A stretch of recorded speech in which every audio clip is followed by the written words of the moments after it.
Viewers, நாளைக்கான Lakshmi Mitra serial ரொம்பவே பரபரப்பாகவும் அதிரடியாகவும் போயிட்டுருக்குன்னே சொல்லலாம். இந்த பக்கம் பார்த்தீங்கன்னா நம்ம விவேக்குக்கும் ஜானுக்கும் கல்யாணம் பண்ணுறதுக்காக நம்ம சஞ்சனா, நம்ம ஜெயதேவ், மித்ரா எல்லாருமே சேர்ந்து ஒரு திட்டத்தை போடுறாங்க. இந்த பக்கம் நம்ம லக்ஷ்மிக்கும் இது ஒரு டவுட் வந்துருச்சு. இது என்ன, இது சாந்தி பூஜையா இல்லை கல்யாணம் மாதிரி நடந்துக்கிட்டு இருக்கே அப்படின்னு சொல்லிட்டு நம்ம லக்ஷ்மிக்கு சந்தேகம் நம்ம சஞ்சனா கிட்ட போகிறாங்க. ஆனால் நம்ம மித்ரா அதை தடுத்து போடுறாங்க. அதை பற்றி தான் இந்த வீடியோக்குள்ளே பார்க்க போகிறோம். வீடியோவை ஸ்கிப் பண்ணாமல் பாருங்கள். வாங்க வீடியோக்குள்ளே போகலாம். இந்த பக்கம் பார்த்தீங்கன்னா நம்ம விவேக் எல்லாருமே வண்டியில் வந்துக்கிட்டு இருக்காங்க. அப்போ நம்ம ஜெயதேவ் விவேக்கை பார்த்து சொல்கிறாங்க, மித்ரா நீ விவேக்கை பார்த்தியா? விவேக்கு மாப்பிள்ளை மாதிரி இல்லை, அந்த கலை வரல அவனுக்கு அப்படி சொல்கிறாங்க. ஆமாப்பா அப்படின்றாங்க. அப்போ நம்ம மனசுக்குள்ளே நம்ம விவேக் நினைக்கிறாங்க, ஆமாம் பெரியப்பா, நிஜமாலே நான் இப்போ மாப்பிள்ளையாக தான் இருக்கேன், உங்ககிட்ட நான் எப்படி சொல்ல போகிறேன் அப்படின்னு சொல்லிட்டு ரொம்பவே மனசில் அப்படியே யோசிச்சுக்கிட்டே இருக்காங்க. கடைசியில் பார்த்தீங்கன்னா நம்ம கொஞ்ச நேரம் கூட விவேக்கால் அவங்க பெரியப்பா கிட்ட அந்த விஷயத்தை மறைக்க முடியாமல் டப்புன்னு போட்டு உடைச்சிட்றாங்க. அந்த இடத்துல, பெரியப்பா நீங்கள் நினச்ச மாதிரி அது உண்மைதான், எனக்கு இன்னைக்கு கல்யாணம் தான் அப்படி சொல்கிறாங்க. அதை கேட்டுட்டு நம்ம சஞ்சனா எல்லாருமே அப்படியே பார்க்குறாங்க. ஆமாம் பெரியப்பா, நான் தான் விவேக்காக இந்த மாதிரி ஒரு விஷயத்தை ஏற்பாடு பண்ணேன். அம்மா கண்டிப்பாக நம்ம ஜானுக்கும் விவேக்குக்கும் கல்யாணம் பண்ணி வைக்க மாட்டாங்க, அதுக்காக தான் நான் இந்த முடிவை எடுத்தேன். அதுவும் இல்லாமல் அந்த ஜானு அந்த ஹோட்டல் விவகாரத்தில் மாட்டினதுக்கு அம்மா தான் காரணம் அப்படின்னு சொல்லிடுறாங்க. அதனால ஜானுவை எப்படியாவது ஏதாவது ஒரு விஷயத்தில் அசிங்கப்பட்டணும், வீட்டை விட்டு தருத்தணும் அப்படின்னு சொல்லிட்டு அம்மா ஒரு பிளானை பண்ணிட்டாங்க. அதனால் நான் விவேக்குக்கு கல்யாணம் பண்ணி வைக்கணும்னு சொல்லிட்டு முடிவு பண்ணி தான் இப்போ இந்த பூஜையை நடத்துகிறேன். அதை அம்மாவுக்கும் யாருக்குமே தெரியாது. நான் ஐயர்கிட்ட கூட பேசிட்டேன், நீங்கள் தான் இதை முன்னிலிருந்து நடத்தி வைக்கணும் அப்படின்னு சொல்லிட்டு மித்ரா கிட்டேயும் நம்ம ஜெயதேவி கிட்டேயும் சொல்லிடுறாங்க. அதுக்கு நம்ம மித்ரா சொல்கிறாங்க, நீ சரியான முடிவு தான் எடுத்திருக்க, இப்போவாச்சும் நீ இந்த மாதிரி முடிவு எடுத்திய, அது ரொம்பவே நல்லது தான் அப்படின்றாங்க. என்னடா இது சின்ன விஷயமாடா, இது ஒரு பெரிய விஷயம்டா, இதை போய் மறைக்கிறீங்களா அப்படின்றாங்க. ஆமாப்பா, நீங்கள் தான் கூட இருந்து இதெல்லாம் செய்யணும், அதை மறைச்சி தான் ஆகணும், சித்தி கண்டிப்பாக இதுக்கு ஒத்துக்கவே மாட்டாங்க அப்படின்னு சொல்லிடுறாங்க. அதுக்கப்புறம் நம்ம விவேக் சொல்கிறாங்க, நீங்கள் 2 பேரும் என் கூட துணையாக இருப்பீங்கன்னு நான் நம்புகிறேன், அதனால் யார்கிட்டையும் இதை பற்றி நம்ம சொல்ல தேவையில்ல, இதை ஒரு அவங்கள பொறுத்த வரைக்கும் இது ஒரு சாந்தி பூஜையாகவே இருக்கட்டும், கடைசியில் இது தெரியுதுன்னா போகுது, அப்போ பார்த்துக்கலாம் அப்படின்னு சொல்லிட்டு நம்ம விவேக் அவங்க பெரியப்பாக்கிட்டேயும் அண்ணக்கிட்டேயும் பேசிடுறாங்க. இந்த பக்கம் நம்ம சஞ்சனாவும் ஒரே ஹாப்பியாக இருக்காங்க, இது பெரியப்பாக்கு தெரிஞ்சிருச்சு அப்படின்னு சொல்லிட்டு. இந்த பக்கம் பார்த்தீங்கன்னா நம்ம ஜானுவை தான் காட்டுறாங்க. ஜானு ரொம்பவே அழகாக இருக்காங்க. அந்த பக்கம் பார்த்தீங்கன்னா நம்ம சஞ்சனா ஓடி வராங்க, வாங்க வாங்க அப்படின்னு சொல்லிட்டு வராங்க. அப்போ நம்ம ஜானுவை பார்த்துட்டு வாங்க அண்ணி அப்படின்றாங்க. அப்போ நம்ம தேவயானிக்கு ஒரு டவுட் அவளை பார்த்து எதுக்கு நீ அண்ணின்னு கூப்பிட்ற அப்படின்றாங்க. நான் லக்ஷ்மி அண்ணியை தான் கூப்பிட்டேன் அப்படின்றாங்க. அதுக்கு அரவிந்தா சொல்கிறாங்க, அவள் கூப்பிட்டா என்ன தப்பு? லக்ஷ்மி அண்ணினா அவளோட தங்கச்சி அவளுக்கு சின்ன அண்ணி தானே, அதில் என்ன தப்பு இருக்குது அவள் கூப்பிட்றதுல? நீ எதுக்கு இப்போ கோவப்பட்டுக்கிட்டு இருக்க அப்படின்றாங்க. அண்ணி இன்னைக்கு நீங்கள் ரொம்ப அழகாக இருக்கீங்க அப்படி சொல்கிறாங்க. ஆமாம் ஆமாம், அவள் அழகு இல்லை, நீ வாங்கி கொடுத்த பற்றியா அந்த புடவையால் தான் அவள் அழகாக இருக்கா அப்படின்றாங்க. என் தங்கச்சி நீங்கள் சொன்னாலும் சொல்லாக்கட்டே என் தங்கச்சி தான் அழகு, அவள் இந்த வீட்டு மகாலட்சுமி மாதிரி, அவள் எங்களோட வீட்டு மகாலட்சுமி அவள் அப்படின்றாங்க. கண்ணு பட்டுரும், இவங்களோட கண்ணெல்லாம் தான் படக்கூடாதுன்னு நினச்சோம், ஆனால் மற்றவங்க இப்படிலாம் கண்ணு வைப்பாங்கன்னு கூட நான் நினச்சி கூட பார்க்கல அப்படின்றாங்க. யாரடி சொல்கிற? யாரையும் சொல்லலை குறிப்பிட்டு, அவங்கவுங்களுக்கு தெரியும் யார் யாரை பார்த்து கண்ணு வைக்கிறாங்க, யாரை பார்த்து பேசுகிறாங்கன்றது அவங்கவுங்களுக்கு தெரியும்னு சொல்லிட்டு நம்ம லக்ஷ்மி அப்படியே ஜாட மடையாக பேசுகிறாங்க. இந்த பக்கம் அரவிந்தா சொல்கிறாங்க, லக்ஷ்மி நீ ஜானுக்கு டிஸ்டி போட்டு வச்சுடு, யாரோட கண்ணும் படக்கூடாது அப்படின்றாங்க.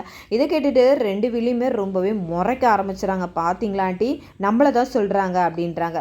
சரி விடு பார்த்துக்கலாம் அப்படின்னு சொல்லிட்டு எல்லாருமே கிளம்புறாங்க. அப்போ நம்ம சஞ்சனா நம்ம லக்ஷ்மி எல்லாம் கூட்டிகிட்டு போயிடுறாங்க. இந்த பக்கம் நம்ம தேவயானை கண்டுக்காம போயிடுறாங்க. கடைசியில் அம்மா நீங்களும் வாங்க அப்படின்னு சொல்லிட்டு கூப்பிட்றாங்க. அப்புறம் எல்லாருமே பார்த்தீங்கன்னா அந்த பூஜைக்கான ஏற்பாடுகளை பண்ணுற இடத்துல போய் நிற்கிறாங்க. அங்கே போய்ட்டு ஐயர் கேட்குறாங்க, என்னம்மா ரெடியா அப்படின்றாங்க.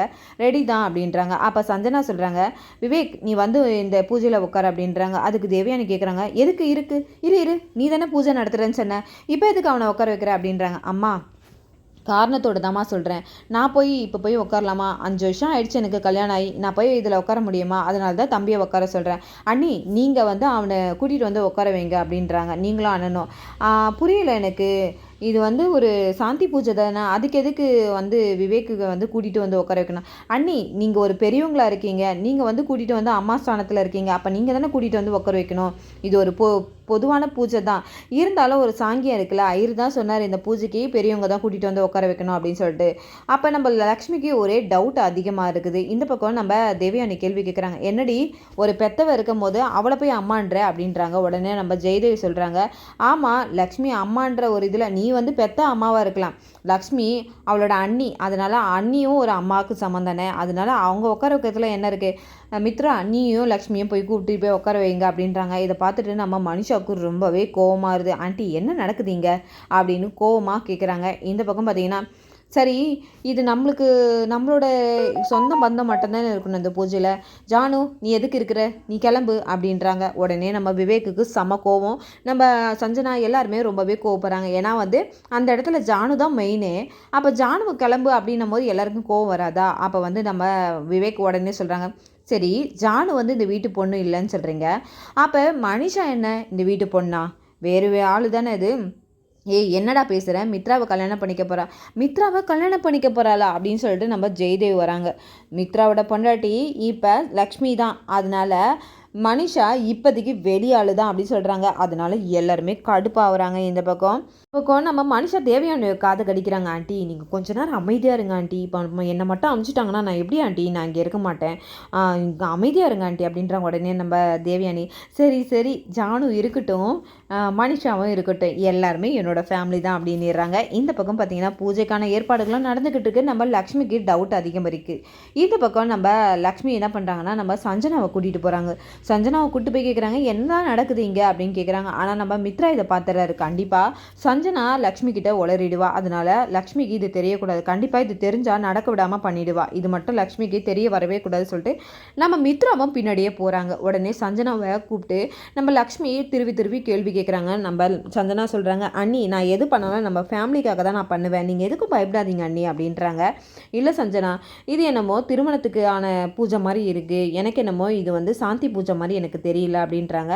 உடனே நம்ம மித்ரா அங்கே கூட்டிகிட்டு போயிட்டு கேட்குறாங்க, இப்போ இங்கே எதுக்கு பேசிக்கிட்டு இருக்கீங்க, அங்கே பூஜை தானே நடக்குது, சஞ்சனா நீ வா அப்படின்னு சொல்லிட்டு நம்ம மித்ரா சஞ்சனாவை வந்து கூட்டிகிட்டு வந்துடுறாங்க. இந்த பக்கம் லக்ஷ்மிக்கு ஒரே குழப்பமாக இருக்குது. நம்ம விவேக் பேசுனது நான் நினச்சது எல்லாத்தையும் நினச்சி பார்க்குறாங்க நம்ம லக்ஷ்மி. அப்போ அவங்களுக்கு ஒரே குழப்பமாக இருக்குது, என்னடா இது வந்து சாந்தி பூஜைன்றாங்க, ஆனால் இங்கே என்னென்னா கௌரி பூஜை விநாயகர் பூஜைலாம் நடந்துக்கிட்டு இருக்கு என்ன அப்படின்னு சொல்லிட்டு சஞ்சனாவை கேட்கணும் அப்படின்றாங்க. ஆனால் நம்ம மித்ரா வந்து அதை தடுத்துடுறாங்க. இந்த பக்கம் பெரியவங்க யாராவது இருந்தால் வந்து கூட இருங்க அப்படின்னு சொல்கிறாங்க. உடனே நம்ம ஜெயதேவ் சொல்கிறாங்க, நம்மளும் அப்பா அம்மா தானே, அவன் நம்மளை தானே அப்பா அம்மாவாக நினைக்கிறான், அதனால நம்மளே உட்காரலான்னு சொல்லிட்டு நம்ம அரவிந்தாவை கூட்டிகிட்டு போய் அந்த இடத்துல உட்கார வச்சு அந்த பூஜையெல்லாம் நடத்துகிறாங்க. இந்த பக்கம் நம்ம மனிஷாவுக்கும் தேவயானிக்கும் ஒரே குழப்பமாக இருக்குது, என்னடா இது அப்படின்னு சொல்லிட்டு. இந்த பக்கம் நம்ம ஐயர் என்ன பண்ணுறாங்கன்னா, இப்போ நம்ம விவேக்கு பூஜை பார்த்திங்கன்னா முடிஞ்சிருது அந்த இடத்துல. இப்போ நானுவை எப்படியாவது அந்த பூஜையில் உட்கார வைக்கணும், ஆனால் ஐயருக்கு என்ன பண்ணுறதுன்னு தெரியல. ஒரு கட்டத்துக்கு மேலே அவர் சொல்கிறாரு, இப்போ வந்து இந்த வீட்டில் கல்யாணம் ஆகாத பொண்ணு யாராவது இருந்தால் இந்த பூஜையில் வந்து கலந்துக்கணும் அப்படின்னு சொல்கிறாங்க. அப்போ நம்ம லக்ஷ்மிக்கு இன்னும் வந்து அங்கே இருக்கிற சந்தேகம் அதிகரிக்குது, என்னடா இது நம்ம அந்த பூஜையை பற்றி இது பண்ணணும் அப்படின்னு சொல்லிட்டு. ஒரு பக்கம் லக்ஷ்மி என்ன பண்ணுறாங்கன்னா சஞ்சனாவை கூட்டிகிட்டு போயிட்டு அதை கேட்குறதுக்காக போகிறாங்க. அங்கே பார்த்தீங்கன்னா மித்ரா தடுத்து கூட்டிகிட்டு வந்துடுறாரு. ஆனால் நம்ம மித்ரா அந்த இடத்துல பார்த்தீங்கன்னா நம்ம லக்ஷ்மி கிட்ட சொல்கிறாங்க, எதுக்காக நீ இந்த மாதிரிலாம் பண்ணிக்கிட்டு இருக்க, அவள் வந்து ஏதோ ஒரு பூஜை பண்ணிக்கிட்டு இருக்கா, அவளால் அந்த பூஜையை பண்ண முடியலன்ட்டு நம்மளை எல்லாரையும் வச்சு பண்ணிக்கிட்டு இருக்கா, அதனால என்ன தப்பு இருக்குது, அவளுக்கு உனக்கு ஏதாவது உதவி தேவைப்பட்டதுன்னா அவள் கண்டிப்பாக உன்னை கூப்பிடுவா, அதை விட்டுட்டு அவளை ஏன் நீ கூப்பிட்டு பேசிக்கிட்டு இருக்க அப்படின்னு சொல்கிறாங்க. இல்லைங்க எனக்கு இங்கே ஏதோ தப்பு நடக்கிற மாதிரி தோணுது, அதனால தான் நான் அதை பற்றி கேட்டேன் அப்படின்னு சொல்கிறாங்க. அந்த இடத்துல பார்த்தீங்கன்னா நம்ம சஞ்சனாவை காணோன்னு சொல்லிட்டு இந்த பக்கம் வந்து நம்ம ரெண்டு பிள்ளைங்களும் தேடிக்கிட்டு ஒரு பக்கம் வராங்களா. இந்த பக்கம் நம்ம மித்ரா வந்து லக்ஷ்மிக்கு வந்து பேசிக்கிட்டு இருக்காங்க, எது எப்படியோ பூஜை நல்லபடியாக நடந்தால் போதும், நீ வந்து இப்போதைக்கு எதுவும் பேசாத அப்படின்னு சொல்லிட்டு லக்ஷ்மி வாயை அடைக்கணும்னு சொல்லிட்டு லக்ஷ்மி கையை பிடிக்கிறாங்க அந்த இடத்துல. இந்த பக்கம் லக்ஷ்மிக்கு ஒரே சந்தோஷமாயிடுது. ஒரு பக்கம் பார்த்தீங்கன்னா நம்ம வில்லி அதை பார்த்துடுறாங்க. மனிஷா பார்த்துட்டு, ஆண்டி இங்கே என்ன நடக்குது ஆண்டி, எனக்கு ஒன்றுமே புரியல ஆண்டி, எதுக்காக அந்த லக்ஷ்மி இப்படிலாம் பண்ணிக்கிட்டு இருக்கா அப்படின்னு சொல்லிட்டு ஒரே குழப்பத்தில் இருக்காங்க. கடைசியில் நம்ம மித்ரா நம்ம லக்ஷ்மி அந்த இடத்துக்கு கூட்டிகிட்டு வந்துடுறாங்க. அந்த இடத்துல பார்த்தீங்கன்னா கல்யாணம் ஆகாத பொண்ணு யாராவது உட்காரணும்னு சொல்லிட்டு நம்ம ஐயர் சொல்லியிருப்பார்ல அந்த இடத்துல இப்போ ஜானுவை உட்கார வைக்கிறதுக்காக பிளான் பண்ணுறாங்க நம்ம ஐயர் நம்ம சஞ்சனா எல்லாருமே. அப்போ நம்ம மனிஷா வந்து எனக்கும் கல்யாணம் ஆகலை அப்படி சொல்லிட்டு வந்து உட்காரத்துக்கு வராங்க. அதுக்கு ஐயர் கேட்குறாங்க, அம்மா அம்மா அம்மா இருமா, இந்த பொண்ணுக்கு நீ என்ன வேணும் அப்படின்னு கேட்குறாங்க. நானா அப்படின்னு சொல்லிட்டு திருத்திரு முழிக்கிறாங்க. இவங்க வந்து எங்களோட சொந்தம் கிடையாதுங்க, எங்கள் வீட்டில் இருக்கிற ஒரு கெஸ்ட் அப்படின்னு சொல்லிடுறாங்க நம்ம சஞ்சனா. இதை கேட்டுட்டு ஐயர் சொல்கிறாங்க, ஐயோ அப்படிலாம் உட்காரக்கூடாதுமா, அந்த பொண்ணுக்கு ஏதாவது ஒரு சம்மந்தத்தில் ஒரு ரிலேஷன்ஷிப்பாக இருக்கணும், அப்படி இருக்கவங்க மட்டும் தான் இந்த பூஜையில் உட்காரணும் அப்படின்னுறாங்க.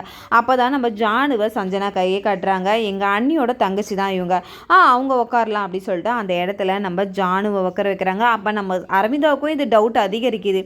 அப்போ ஜெயதேவி கிட்ட போயிட்டு அரவிந்தா கேட்குறாங்க, என்னங்க இங்கே என்ன நடக்குது, எனக்குமே ஒன்றுமே புரியலங்க.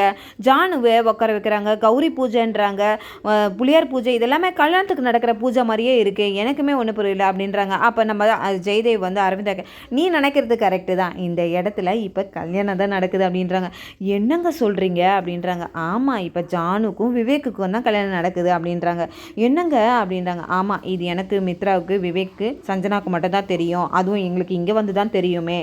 அப்போ இது வந்து தேவயானிக்கு தெரியுமா அப்படின்றாங்க. தேவயானிக்கு தெரியாது, அவள் தெரிஞ்சால் மட்டும் கல்யாணம் பண்ணி வச்சுருவாளா, எப்படியாவது ஜானுவை விவேக் கிட்டேருந்து பிரிக்கணும் தானே பார்த்துக்கிட்டு இருக்கா, அதுக்கு தான் கடவுளாக கொடுத்த ஒரு வாய்ப்பை பயன்படுத்திக்கணும் அரவிந்தா. அதனால் இப்போதைக்கு நீ அமைதியாக இரு, கொஞ்சம் நேரம் நல்லபடியாக கல்யாணம் நடந்து முடிகிற வரைக்கும் கொஞ்சம் நேரம் அமைதியாக இரு, எதை பற்றியும் வெளியில் வெளிப்படுத்திக்காது அப்படின்னு சொல்லிட்டு நம்ம ஜெயதேவும் நம்ம அரவிந்தா கிட்ட சொல்லி கூட்டிகிட்டு வந்துடுறாங்க. இது லக்ஷ்மிக்கு தெரியுமா, அவளுக்கு தெரிஞ்சால் மட்டும் நான் அவளும் பண்ண விட்டுருவாளா, ஐயோ இது வந்து நேர்மையாக நடக்கணும், அப்படி நடக்கணும், இப்படி நடக்கணும்னு அவ்வளோ தான் சொல்லுவா, அதனால நீ கொஞ்சம் நேரம் அமைதியார் அப்படி சொல்லிடுறாங்க. அரவிந்தாவும் அந்த இடத்துல அமைதியாக இருக்காங்க. ஆனால் அரவிந்தாவுக்கு ஒரே சந்தோஷம் தாங்கலை. எனக்கு ஒன்றுமே புரியல அப்படி சொல்லிட்டு தேவயானி ஒரு பக்கம் வந்து ஐயர்கிட்ட கேட்குறாங்க, எதுக்காக ஹோம பூஜைலாம் பண்ணிக்கிட்டு இருக்கீங்க, ஹோம பூஜை கல்யாணத்தில் தானே பண்ணுவாங்க அப்படின்றாங்க. அம்மா, நம்ம சாந்தி பூஜை பண்ணும் போது ஹோம பூஜை வந்து பண்ணுறதுல தப்பு கிடையாது, குடும்பம் நல்லபடியாக இருக்கணும், எல்லாருமே நல்லபடியாக வந்து ஆயுசோடு இருக்கணும் அப்படின்னு சொல்லிட்டு இருக்கணும்னா இந்த பூஜை பண்ணுறதுல தப்பு கிடையாதுமா அப்படின்னு சொல்லிட்டு நம்ம ஐயர் வந்து என்னென்னமோ சொல்லி சமாளிக்கிறாங்க. ஐயர் பார்த்தீங்கன்னா இப்போ நம்ம சஞ்சனா விரிச்ச வலையில் விழுந்துட்டா மாதிரி தான் இருக்குது. அவர் வந்து என்னென்னமோ சொல்லி இந்த கல்யாணத்தை நடத்தணும் அப்படின்னு சொல்லிட்டு அவரால் முடிஞ்ச அளவுக்கு வந்து சமாளிச்சுக்கிட்டு இருக்காங்க. இந்த பக்கம் தேவயானி ஏதோ ஒன்று பண்ணுங்க, எனக்கும் ஒன்றும் புரியல அப்படின்றாங்க. ஒரு பக்கம் நம்ம லக்ஷ்மி அப்படியே மண்டை குழம்பி நின்றுட்டு இருக்காங்க, இங்கே என்னதான் நடக்குதுன்ட்டு. ஒரு பக்கம் ஜானுமே யோசிச்சுக்கிட்டு இருக்காங்க, இங்கே என்னதான் நடக்குது அப்படின்னு சொல்லிட்டு எல்லாருமே ஒரே திருன்னு முழிச்சுக்கிட்டு இருக்காங்க அந்த இடத்துல. இந்த பக்கம் பார்த்தீங்கன்னா நம்ம சஞ்சனா ரொம்பவே சந்தோஷமாக இருக்காங்க. கிட்டத்தட்ட முக்காவாசியான பூஜை முடிஞ்சிருச்சு, இன்னும் தாலி கட்டுற வேலை மட்டும்தான் இருக்குது அப்படின்னு சொல்லிட்டு சந்தோஷத்தில் துள்ளி குதிச்சுட்டு இருக்காங்க. ஒரு பக்கம் சஞ்சனா கிட்ட வந்து ஐயர் சொல்கிறாரு, என்னம்மா உங்கள் குடும்பத்தில் இருக்கவங்க கேள்வி மேலே கேள்வி கேட்டு என் வாயில் வர வச்சது உண்மையாக வர வச்சுருவாங்க போல், அந்தளவுக்கு எல்லாருமே வந்து ஒருத்தவங்க ஒரு கொஸ்டினை கேட்டுட்ருக்காங்க, எனக்கு ரொம்ப பயமாக இருக்குமா, என்ன தான் முக்கால்வாசி முடிஞ்சாலும் அந்த தாலி கட்டுற விஷயத்த எப்படி வந்து நான் முடிச்சு இது பண்ண போகிறேன்னு எனக்கே ஒன்றும் புரியல அப்படின்றாங்க. அதுக்கெலாம் நீங்கள் எதுக்கும் பயப்படாதீங்க, முக்கால்வாசி நம்ம தாண்டிட்டோம் ஐயரு, நீங்கள் வந்து இந்த தாலியை மட்டும் வந்து அம்மன் பாதத்தில் வச்சுருக்கீங்களா, அதை மட்டும் போய் எடுத்துகிட்டு வாங்க அப்படின்னு சொல்லிட்டு நம்ம சஞ்சனாவும் நம்ம ஐயரும் வந்து பேசிக்கிட்டு இருக்காங்கல்ல, அதை வந்து இந்த மனிஷா விட்டு கேட்டுடுறாங்க. ஓஹோ, இதுதான் விஷயமா, இவ்வளோ பெரிய விஷயத்த தான் இவ்வளோ தூரம் நடத்துனீங்களா அப்படின்னு சொல்லிட்டு இதை ஃபஸ்ட்டு வந்து தேவயானி ஆண்டி கிட்ட போய் சொல்லி ஆகணும்னு சொல்லிட்டு நம்ம மனிஷா வந்து ஓடிக்கிட்டு இருக்காங்க. அந்த இடத்துல போயிட்டு தேவயானி கிட்ட சொல்கிறாங்க, ஆண்டி நம்ம நினச்சோம்ல இது ஏதோ தப்பாக போயிட்டுருக்கு அப்படின்னு சொல்லிட்டு இந்த சஞ்சனா, உங்கள் பொண்ணு சஞ்சனா உங்களை பழி வாங்குறதுக்காக என்ன காரியத்தை பண்ணிக்கிட்டு இருக்கா தெரியுமா அப்படின்றாங்க. என்ன மனிஷா என்ன சொல்கிற அப்படின்றாங்க. ஆமாம் ஆண்டி, இந்த சஞ்சனா வந்து விவேக்குக்கும் ஜானுக்கும் கல்யாணம் பண்ணுறதுக்கு தான் இந்த மாதிரி ஒரு பொய்யை நம்மக்கிட்ட சொல்லி நம்மக்கிட்டேயே இல்லாத கதையெல்லாம் சொல்லிக்கிட்டு இருக்கா. என்ன சொல்கிற மனிஷா அப்படின்னு. ஆமாம், நான் இப்போ தான் அந்த ஐயர்கிட்ட பேசிக்கிட்டு இருந்ததை நான் ஒட்டு கேட்டேன் அப்படின்னு சொல்கிறாங்க. இந்த பக்கம் பார்த்தீங்கன்னா நம்ம சஞ்சனா வந்து பேசிக்கிட்டு இருந்ததை நம்ம மனிஷா கேட்டாங்களே, அதை போயிட்டு நம்ம தேவயானி கிட்ட சொன்னதும் இல்லாமல் தேவயானி போயிட்டு அங்கே கேட்குறதுக்காக போகிறாங்க. அந்த பக்கம் பார்த்தீங்கன்னா இதை வந்து லக்ஷ்மி கேட்டுடுறாங்க. லக்ஷ்மி கேட்டுட்டு உடனே போயிட்டு அரவிந்தா நம்ம ஜெயதேவி எல்லாருக்கிட்டையும் போய் கேட்குறாங்க, என்ன நினச்சிக்கிட்டு இருக்கீங்க, என்ன தான் நடக்குதுன்னு நான் நினச்சிக்கிட்டே இருந்தேன், ஆனால் இப்போ பார்த்தீங்கன்னா கல்யாணம் நடக்குதுன்னு சொல்லிட்டு அங்கே பேசிக்கிட்டு இருக்காங்க, இது என்ன அப்படின்னு சொல்லிட்டு இந்த பக்கம் வந்து இதை எல்லாத்தையும் பார்த்தீங்கன்னா நம்ம விவேக் கேட்டுடுறாங்க. ஆஹா, அம்மாவுக்கு இந்த விஷயம் தெரிஞ்சிருச்சா, அப்போ கண்டிப்பாக எப்படியாவது இதை தடுக்கணும்னு நினைப்பாங்க, அதை மட்டும் நம்ம விடவே கூடாது, எப்படியாவது நம்ம நம்ம ஜானுவை இந்த டைமில் வந்து கல்யாணம் பண்ணி ஆகணும், ஜானுவோட கழுத்தில் நம்ம தாலி கட்டிட்டு தான் வீடு திரும்பணும் அப்படின்னு சொல்லிட்டு நம்ம விவேக் வந்து என்ன பண்ணுறாங்கன்னா, உடனே சஞ்சனாவை வந்து அந்த தாலியை வாங்குறதுக்காக நம்ம விவேக் ஒரு பக்கம் ஓடி வர, இந்த பக்கம் அந்த கல்யாணம் நடக்கக்கூடாதுன்னு சொல்லிட்டு ஒரு பக்கம் நம்ம தேவயானி வராங்க, இந்த பக்கம் அரவிந்தா, லக்ஷ்மி எல்லாருமே தடுக்கிறதுக்காக வராங்க. ஆனால் நம்ம சஞ்சனா கிட்ட இருந்து நம்ம விவேக் சொல்கிறாங்க, அந்த தாலியை முதல்ல கொடு சஞ்சனா அப்படின்றாங்க. இந்த பக்கம் பார்த்தீங்கன்னா நம்ம ஜானுவை தாங்க காட்டுறாங்க. ஜானு ஒரு பக்கம் பார்த்தீங்கன்னா கோயிலில் சாமி கும்பிட்டுக்கிட்டு இருக்காங்க. ஆனால் கண்ணை மூடிட்டு கும்பிட்டுறதுனால நம்ம விவேக் அங்கேருந்து ஓடி வராங்க. இந்த பக்கம் ஐயர் வந்து இது நடக்குமா நடக்காதா அப்படின்னு சொல்லிட்டு ஒரு பதட்டத்திலே பார்த்துக்கிட்டு இருக்காங்க. கடைசியில் பார்த்தா நம்ம ஐயர் வந்து விவேக் வரத்தை பார்த்துட்டு அந்த ஓமகுண்டத்தில் அக்னியை வந்து போட்டு எரிய வைக்கிறாங்க. இது கண்டிப்பாக நடக்கும்னு சொல்லிட்டு அவர் அந்த இடத்துல அக்னி குண்டத்தை போட்டு ஸ்டார்ட் பண்ண ஆரம்பிச்சிடுறாங்க. இந்த பக்கம் பார்த்தீங்கன்னா நம்ம கிட்ட வந்து ஜானு கிட்ட வந்து ஜானு அப்படின்னு சொல்லிட்டு விவேக்கு கூப்பிடுறாங்க. உடனே ஜானு மெல்ல கண்ணை திறக்கிறாங்க. கண்ணு இமைக்கிற நேரத்தில் பார்த்தீங்கன்னா நம்ம ஜானு கழுத்தில் வந்து விவேக் வந்து தாலியை கட்டிடுறாங்க. இதை பார்த்த ஐயர் பார்த்தீங்கன்னா ரொம்பவே சந்தோஷத்தில் வந்து துள்ளி குதிக்கிறாரு. ஏன்னா அவங்க வீட்லேயே ஒரு விஷயம் நடக்கிற மாதிரி அந்த ஒரு சந்தோஷத்தை அவர் வெளிப்படுத்துகிறாரு. இந்த பக்கம் பார்த்தீங்கன்னா நம்ம ஜானு வந்து அப்படியே ஷாக் ஆகி நிற்கிறாங்க. ஒரு பக்கம் பார்த்தீங்கன்னா அரவிந்தா எல்லாருமே ஷாக் ஆகுறாங்க. இந்த பக்கம் நம்ம பெரிய ஷாக்கு யாருக்குன்னு பார்த்தீங்கன்னா தேவயானிக்கும் நம்ம மனிஷாவுக்கும் தான். அடுத்த ஷாக்கு யாருக்குன்னு பார்த்தீங்கன்னா நம்ம லக்ஷ்மிக்கு தான். ஒரு பக்கம் நம்ம மித்ரா நம்ம நினச்சது எல்லாம் நடந்துருச்சுன்னு சொல்லிட்டு மித்ராவும் ஜெயதேவும் சந்தோஷமாக இருக்காங்க. இந்த பக்கம் ஜானுவோட தாலியை பார்த்த நம்ம தேவயானி அப்படியே அதிர்ச்சியில் ஆழ்ந்து போகிறாங்கன்னே சொல்லலாம். எப்படியோ நம்ம வந்து மித்ரா வந்து நினச்சபடி வந்து ஜெயதேவ் நினச்சபடியோ வந்து இந்த கல்யாணத்தை நல்லபடியாக நடத்தி முடிச்சிட்டாங்க. நம்ம லக்ஷ்மியோட கனவும் இது தானே. அவங்களோட 3 விஷயத்தில் ஒரு விஷயம் இப்போ நல்லா சூப்பராகவே நடந்துருச்சுன்னே சொல்லலாம். அடுத்தது என்னங்க, நம்ம மனிஷா கிட்டேருந்து அந்த வீடியோவை பிடுங்குற வேலை தான் நம்ம லக்ஷ்மிக்கு. இன்னொன்று ஜுன்னுவை வந்து மித்ரா கூட வந்து இன்னும் வந்து க்ளோஸாக ஆக்குற வேலை தான் நம்ம லக்ஷ்மிக்கு. இது 2 விஷயத்தையும் நல்லபடியாக நடந்துருச்சுன்னா மித்ராவும் லக்ஷ்மியும் ஒன்று சேர்ந்துருவாங்க தான் நினைக்கிறேன். இதோட பார்த்திங்கன்னா இந்த ரிவ்யூ முடியுது. நாளைக்கான ரிவ்யூவில் நம்ம ஜானுவை இதுக்கப்புறம் நம்ம தேவயானி என்னெல்லாம் பண்ணுறாங்க அப்படின்றத பொறுத்திருந்து பார்க்கறதுக்கு முன்னாடி என்னோட ரிவ்யூ உங்களுக்கு பிடிச்சிருந்தா மறக்காமல் உங்களோட கமெண்ட்களை என்னோட கமெண்ட் பாக்ஸை தெரிவிங்க. வீடியோ பார்த்துட்டு இருக்கவங்க எல்லாருமே என்னோட சேனலுக்கு சப்போர்ட் பண்ணுங்கள். தேங்க்யூ.